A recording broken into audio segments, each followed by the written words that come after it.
大家好，今天我来为大家介绍一本比较特别的立体书，这个叫鸟头哈加达。这个哈加达是什么意思呢？就相当于是一个以色列的这个逾越节的一个节日手册，相当于手册里面呢会讲解一些这个逾越节的一些故事啊、历史啊，然后包括一些这个礼仪啊，然后那个过程啊，还包括你需要吃些什么东西，这些都有明文的规定，在这里面都有。既然是手册呢，它就有很多很多的版本。那这个鸟头哈加达呢，是这个手册是由14世纪的德国人编写的，里面的文字啊，包括插图啊，都是当时那个由德国人写的。这个手稿呢，目前是在这个耶路撒冷的以色列博物馆展出啊。这个为什么叫鸟头哈加达呢？因为哈加达不是有很多吗？它这个版本的哈加达，它把所有的犹太人的头都换成了鸟的头，所以呢，这个叫鸟头哈加达。这本立体书呢，它是在手稿的基础上呢，给它立体化了，跟手稿几乎应该是一样的。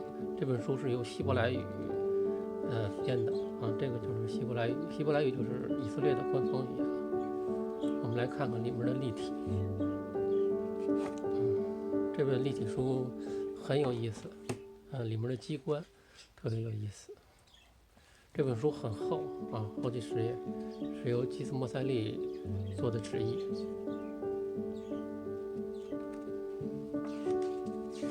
里面是介绍了文字的东西比较多。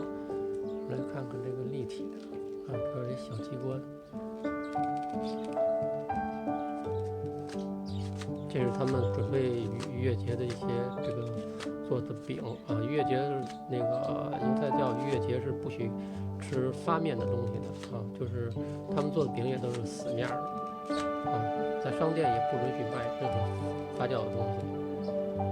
这是准备的一些，也是一些食物，动作还是很有趣的。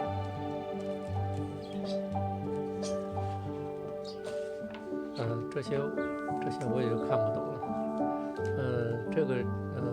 这个讲的是，因为当时犹太人是在埃及受奴役嘛，受埃及人奴役，所以他们才那个出走的埃及。这些鸟头呢，都是这些被奴役的犹太人。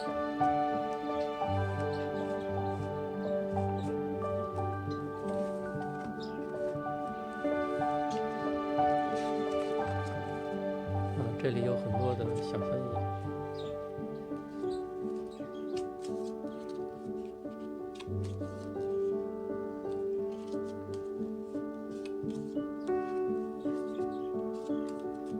这个画的是非常有趣的14世纪就能画出这么有趣的这个插图，这是挺难得的。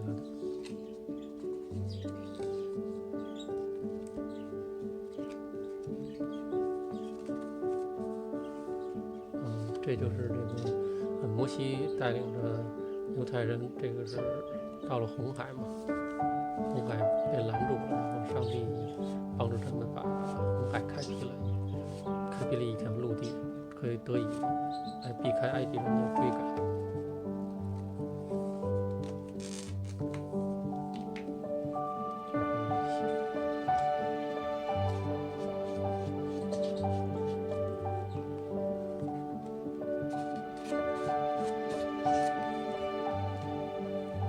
这个具体内容我也是完全不太懂的，感兴趣的可以去网上搜一下。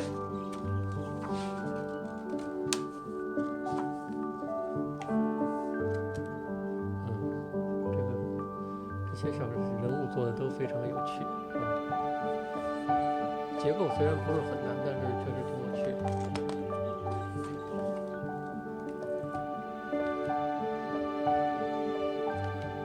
好了，今天这本书就介绍到这里。